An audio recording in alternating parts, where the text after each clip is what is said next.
Occasionally, from time to time, I have clients that are generally, they're a little bit older, and generally they're women, where they have this fear of using weights, where maybe somewhere they were convinced that using weights makes you bigger, makes you gain weight.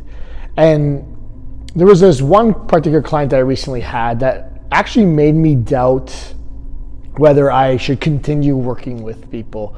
And it's interesting because sometimes you let your emotions get the better of you and you start to think, is this even worth it? And in this one particular case, this client was visibly becoming leaner. People were commenting on it, looking better.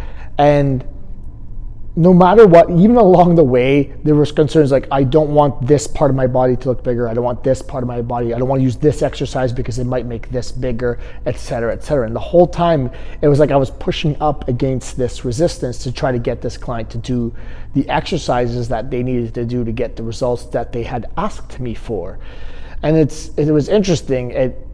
And there were points in time where this client was capable of lifting more, and I would give them a heavier weight, and they would get concerned and rehash this issue. Hey, I don't want to get big and bulky.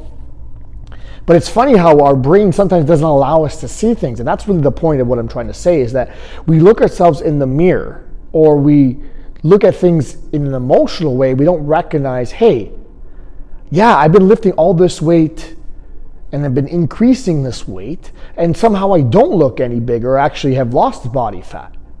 So why would all of a sudden, if I go from 15 to 20 or 30 to 35 pounds, all of a sudden I'm going to start to get bulky?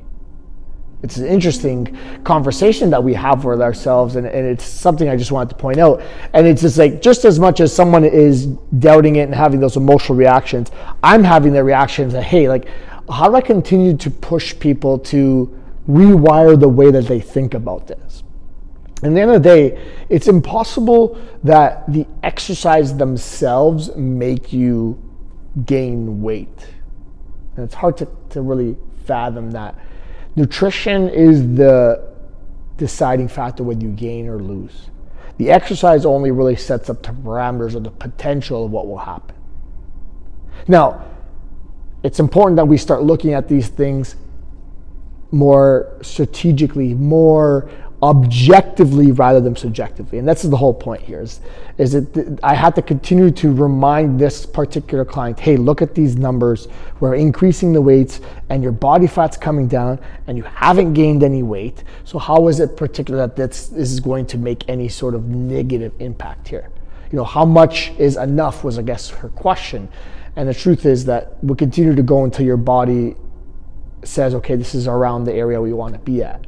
And then maybe we maintain, right? This is an age-old question, but in the end of the day, it's about objective numbers and not subjective. We can't subjectively decide beforehand where it ends up. We have to kind of just follow what the body is capable of. So, in the end of the day, it's about looking at things objectively and not subjectively, not letting the emotions get the better, the fear of getting too big, the fear of, am I making a real impact here as the coach? So objective versus subjective. I know you've heard this before, but I think this story really highlights that again.